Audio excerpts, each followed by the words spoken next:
If you're dealing with sharp, burning, or tingling pain down your leg and you're searching for real relief without making it worse, you're in the right place. Today you'll get 5 gentle daily movements that are designed to calm irritated nerves, ease leg pain, and help you move and walk comfortably again, so you can avoid unnecessary treatments and finally start getting your life back. Everything we'll cover today is simple and safe. You won't need any equipment, and I'll demonstrate each move clearly so you can follow along with confidence at your own pace. These are the same movements I've used with thousands of patients who couldn't sit, stand, or sleep without leg pain because of nerve irritation. And now they're walking easier, sleeping better, and living without that constant burning down your leg. Let's get started. Hi, I'm Dr. Kevin Wafer, a chiropractor in Houston, Texas. I help people get relief from disc bulges, sciatica, and pinched nerves, and chronic spinal issues without surgery or medication using chiropractic corrective care. Subscribe now if you want simple exercises and proven tips to help you move better, feel better, and stay pain-free.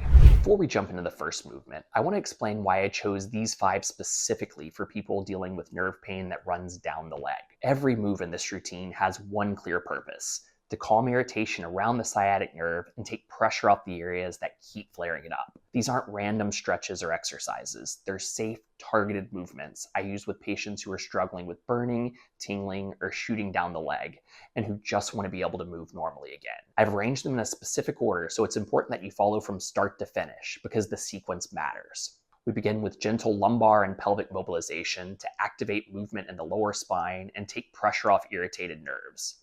Then we move into stretches that relax the hips and glutes, releasing tension around the sciatic nerve.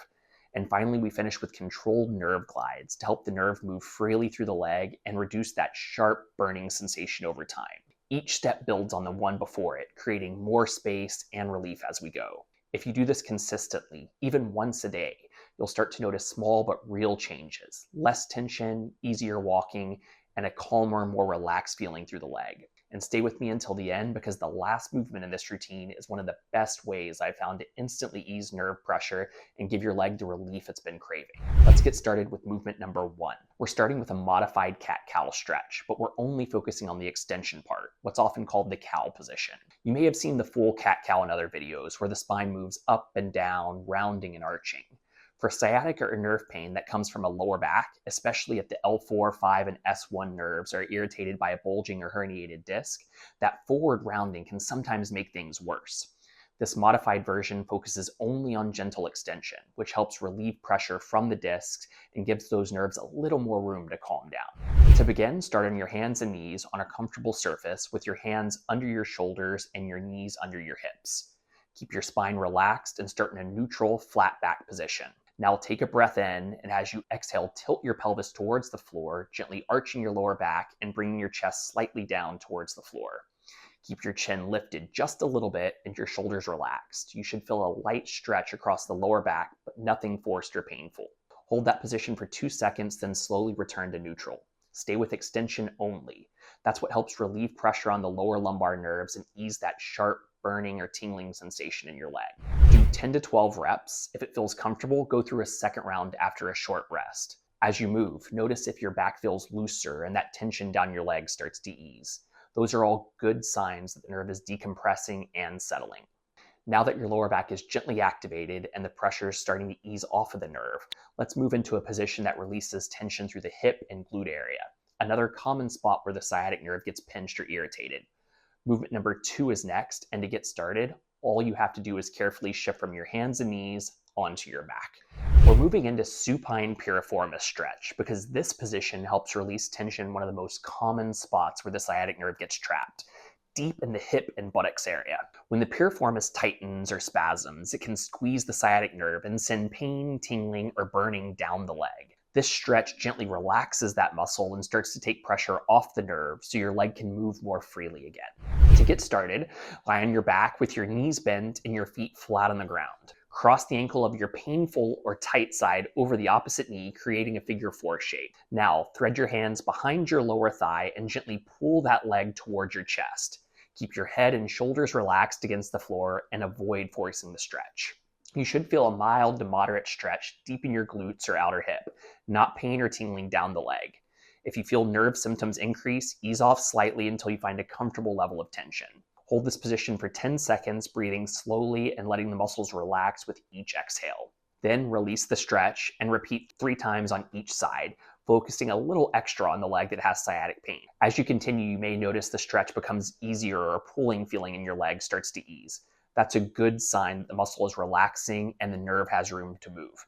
It's okay to do the opposite side as well, even if you don't have pain there. Keeping both hips flexible helps your body stay balanced and prevents tension from shifting to the other side. Now that the hip and glute area are starting to open up, we're going to continue freeing up that sciatic nerve in a more upright position. Movement number 3 is next, and to get started, all you need to do is slowly roll up to your side and come up to a seated position. Next, we're going to do a seated variation of the piriformis stretch. It'll feel a little different, but it's a great option for anyone who's having difficulty lying on the floor. To begin, sit tall in a sturdy chair with both feet flat on the ground. Cross the ankle of your painful or tight side over the opposite knee, forming a figure 4. Keep your spine straight and your shoulders relaxed. Now gently lean forward from the hips, notch your lower back until you feel a mild to moderate stretch deep in the glute area. Keep your chest lifted and your gaze forwards. This helps the movement coming from the hips rather than rounding your spine. Hold this position for 10 seconds, breathing slowly and evenly. You should feel a comfortable pull through the glute and outer hip, but no sharp pain or tingling down your leg. If the symptoms increase, ease off slightly and hold a smaller range. Repeat this stretch 3 times, pausing briefly between rounds. As you go, you may notice your hips start to feel looser and it's easier to sit upright without tension in your leg. That's a good sign that the sciatic nerve is getting more space and the surrounding muscles are calming down. Now that your hips are more open and the nerve is moving more freely, we're going to take it a step further with some gentle nerve mobility, a way to help the sciatic nerve glide smoothly without irritation. Movement number 4 is next, and to get started, just stand up carefully from your chair and find a comfortable position with room to move one leg freely. Now that your hips are more open and the nerve has more space, we're going to work on improving how the sciatic nerve moves through the leg with a standing nerve glide. This exercise helps restore normal motion in the nerve itself, which can reduce the pulling or burning sensation down the leg. It's gentle, controlled, and designed to calm irritation, not stretch the nerve aggressively. To begin, stand tall with your feet hip-width apart. If needed, hold onto a chair or wall for balance. Shift your weight onto your pain-free leg and gently extend your affected leg straight in front of you, with your heel resting on the floor and your toes pointed up. From here, start the nerve glide by slowly bending your ankle and lowering your toes toward the floor as you lift your chest up slightly. Then flex your ankle and bring your toes up towards your shin as you gently tuck your chin towards your chest. Keep this movement smooth and coordinated, moving through a comfortable range without forcing it. You should feel a light pulling or gentle tension along the back of your leg, but no pain or sharp nerve sensations. The goal here is to get the nerve moving, not to stretch it hard. Perform 10 to 15 slow repetitions, breathing normally throughout.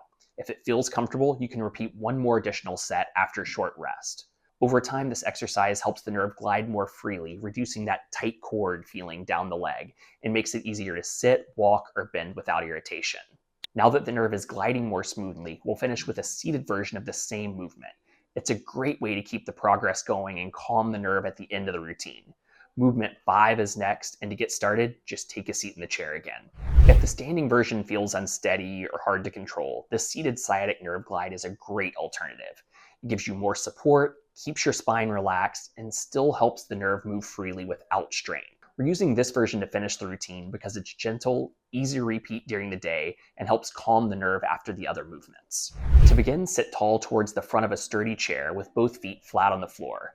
Keep your back straight, your shoulders relaxed, and place your hands lightly on your thighs for support. To perform the movement, extend the leg on your painful side straight out in front of you and flex your foot so your toes point towards your shin. From here, slowly lower your chin towards your chest and hold for a moment. Then reverse the motion by pointing your toes forward and gently lifting your head and eyes towards the ceiling. Move slowly between these two positions, keeping your breathing steady and motions controlled. This back and forth movement encourages the sciatic nerve to glide freely through its pathway. You should feel a light tension and stretch along the back of your leg, but never a sharp pain or sharp pulling. Do 10 to 15 reps, then rest and repeat once more. If it feels comfortable, remember to move slowly, breathe evenly throughout. As you finish, you may notice your leg feels lighter, your sitting posture feels easier, and that pulling sensation down your leg has eased. That's a sign that the nerve has calmed and is moving the way it should. Now that you've completed all 5 moves, you've given your lower back, hips, and nerves the chance to reset and start healing. These movements can be done once or twice a day, and the key is consistency. Little by little, they help reduce irritation, improve motion, and bring long-lasting relief. Nerve pain from sciatica doesn't have to control your day. I've seen so many patients regain their mobility and confidence by doing these simple exercises consistently and staying patient with the process. When you give your body the right kind of movement and avoid the wrong kind, you allow the nerve to calm down and the body to heal naturally. If you felt relief from any of these moves, like or share the video so more people can find it and start feeling better as well. Comment below and let me know which movement helped you the most. Was it the seated nerve glide or maybe one of the piriformis stretches? And if you want to keep improving your mobility and prevent flare-ups from coming back, make sure to subscribe to the channel for more safe and proven routines that help you move better and live pain-free. If your leg pain or nerve pain is coming from a bulging disc, knowing which exercises to avoid is just as important as knowing which ones to help. So the next video you should watch is this one: 5 exercises that make lumbar disc bulges worse. It will show you exactly what to stay away from so you don't undo your progress and you can keep your recovery moving forward.